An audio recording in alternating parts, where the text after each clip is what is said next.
Assalamualaikum warahmatullahi wabarakatuh. Halo rekan-rekan YouTube semuanya, kembali bersama saya.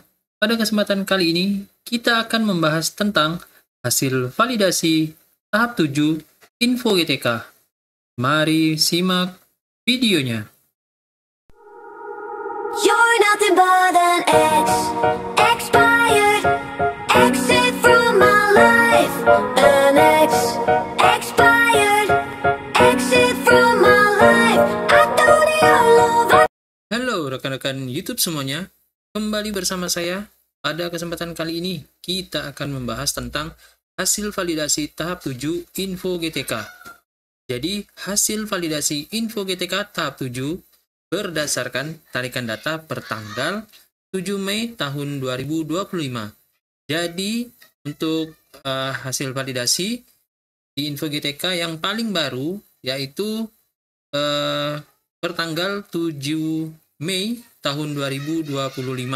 Ya, jadi data yang diambil adalah batasnya per tanggal 7 Mei tahun 2025. Jadi bagi kalian yang baru saja memperbaiki data di atas tanggal 7 Mei, itu nanti akan masuk di hasil validasi tahap 8. Ya, jadi untuk hasil validasi tahap 7 ini, itu batasnya penarikan datanya itu per tanggal 7 Mei tahun 2025.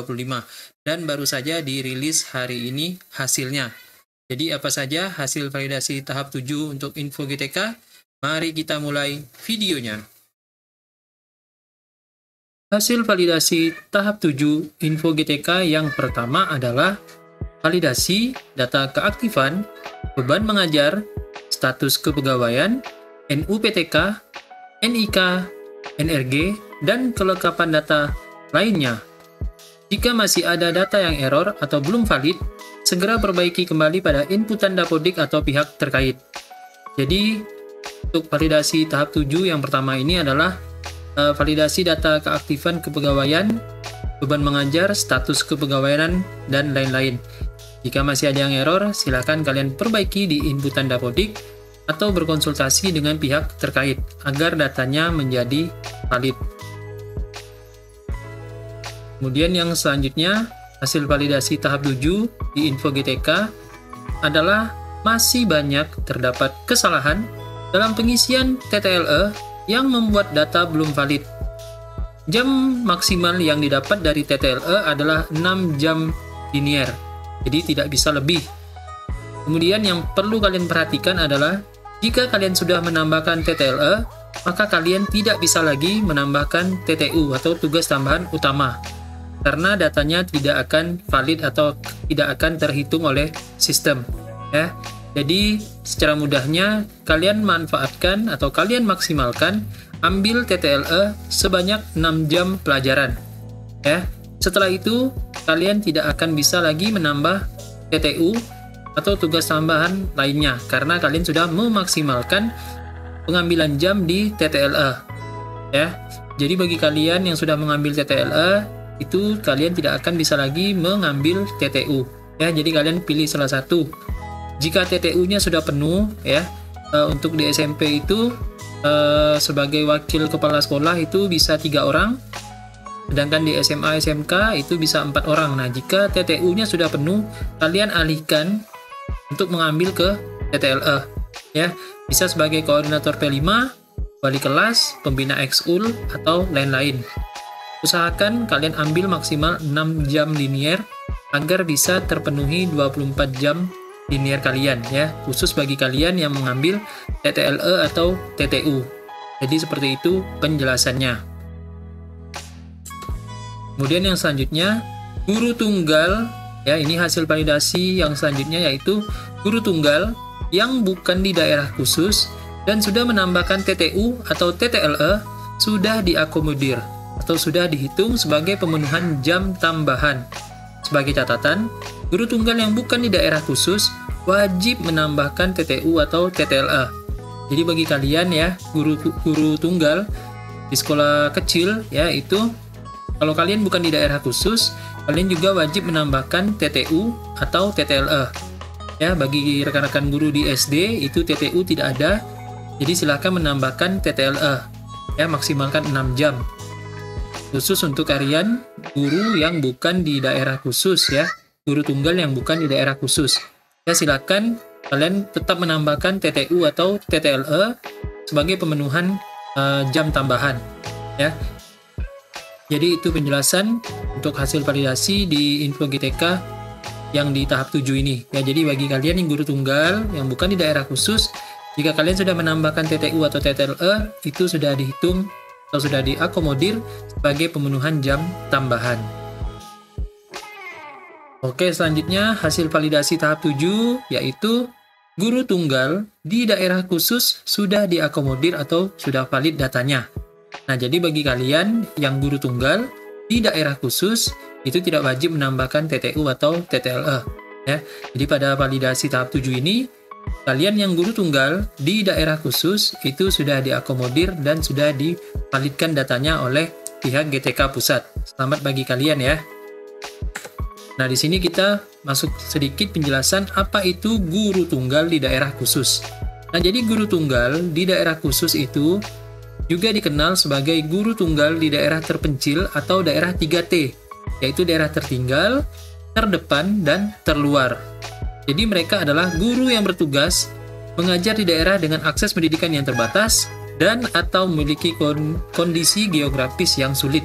Nah, jadi ini yang termasuk ke dalam yang disebut itu guru tunggal di daerah khusus ya. Jadi guru tunggal di daerah khusus itu dengan kata lain guru yang mengajar di daerah 3T, tertinggal, terdepan, dan terluar. Nah, bagaimana cara menentukan ini? Pasti kalian sudah tahu lah ya, seperti apa kriterianya guru yang bertugas di daerah 3T. Nah, ini mereka ya, seperti penjelasan sebelumnya, tidak wajib untuk menambahkan TTU atau TTLE karena mereka bertugas di daerah dengan akses pendidikan yang terbatas dan memiliki kondisi geografis yang sulit. Nah, jadi untuk kalian yang guru tunggal di daerah khusus ya, kalian sebenarnya tidak wajib mengisi atau menambahkan TTU atau TTLE. Nanti data kalian tetap akan valid secara otomatis oleh sistem, tetapi biasanya di akhir-akhir pencairan biasanya ya. Jadi untuk guru tunggal di daerah khusus biasanya di akhir-akhir pencairan datanya akan valid seperti di tahap 7 ini ya. Jadi seperti itu penjelasannya. Kemudian ya, untuk hasil validasi tahap 7 selanjutnya yang hasil dari validasi ini yang paling baru ini yaitu membuat yang tadinya di kode 02 bisa berubah menjadi kode 13 atau ke kode 16 yang berhubungan dengan konfirmasi dan validasi rekening. Tapi saya rasa kebanyakan dari kalian pastinya dari kode 02 itu akan langsung loncat ke kode 16 bagi yang sudah valid rekeningnya, yang sudah benar rekeningnya.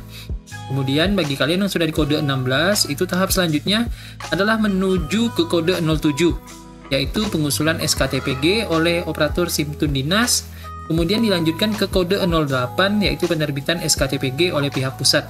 Nah, jadi bagi kalian ya yang nantinya hasil validasinya tahap 7 ini sudah keluar, yang tadinya di kode 02, itu insya Allah akan berubah ke kode 13 atau mungkin langsung loncat ke kode 16 ya. Jadi itu. Kemudian dari kode 16 itu nanti otomatis akan menuju ke kode 07. Kemudian tidak lama lagi biasanya langsung lanjut ke progres ke kode 08. Nah, yang jadi masalahnya adalah biasanya dari kode 08 ini yang lama ya ke proses pencairan. Ya, bisa memakan waktu 2 minggu bahkan sampai 3 minggu ya, tergantung dari kebijakan pusat ya dalam pencairan dananya ya. Jadi silakan kalian tunggu saja.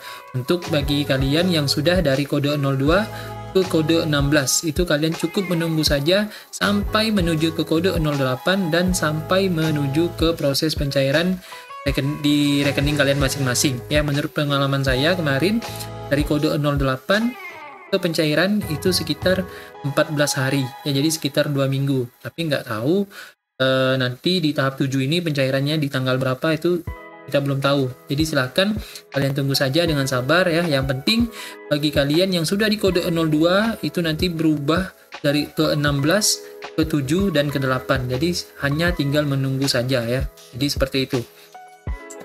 Kemudian ya, ini yang paling masih banyak dihebohkan oleh rekan-rekan ya, yaitu bagi yang masih di kode 13, yaitu keterangannya rekening belum valid atau tidak ditemukan. Nah, jadi di sini menurut penjelasan admin GTK yaitu yang gua kepo itu ya, kemarin dia membuat video, dia menjelaskan kalau masih di kode 13 itu berarti data rekening Anda masih ada terjadi perbedaan. Contoh misalnya ya, jadi pada data di bank itu ya, nama kalian di bank itu M.Messi. Sedangkan pada inputan data rekening yang muncul di info GTK itu nama kalian dituliskan Muhammad Messi. Nah, ini adalah terjadinya perbedaan. Nah, ini yang menyebabkan data kalian biasanya tetap stuck di kode 13 ya, yaitu terjadi perbedaan nama yang ada di bank dengan inputan yang ada pada info GTK. Nah, jadi kalau ini terjadi ya, silakan kalian menghubungi operator SIM-Tune dinas kalian ya untuk melakukan konfirmasi kalau ada terjadi perbedaan data rekening. Nah, untuk mengetahui mengecek ya, bagi kalian di kode 13 itu silakan kalian buka buku rekening kalian, kemudian kalian buka info GTK kalian apakah sama ya nama kalian yang ada di rekening bank atau pada buku rekening bank dengan inputan yang ada di Dapodik. Ini seperti ini contohnya. Di bukunya M.Messi, sedangkan di inputan Dapodiknya Muhammad Messi.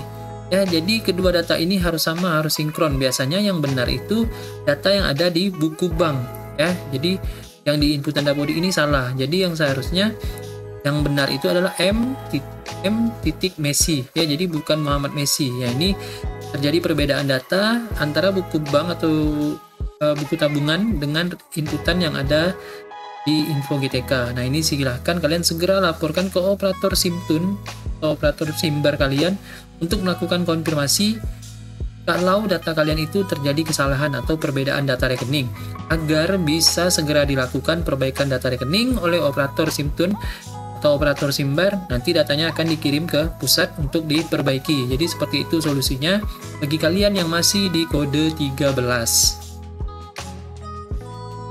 Oke ya, semoga semua guru yang tervalidasi dan valid datanya yaitu segera valid ya. Jadi bagi guru yang belum valid dan belum tervalidasi datanya itu semoga segera valid agar pengusulan TPG-nya berjalan lancar dan bisa menerima haknya sebagai guru. Amin ya rabbal alamin. Bagi kalian jangan lupa untuk like, share, dan subscribe channel ini agar bisa semakin berkembang dan bisa memberikan manfaat bagi kita semua. Saya akhiri, wabillahi taufiq wal hidayah. Wassalamualaikum warahmatullahi wabarakatuh.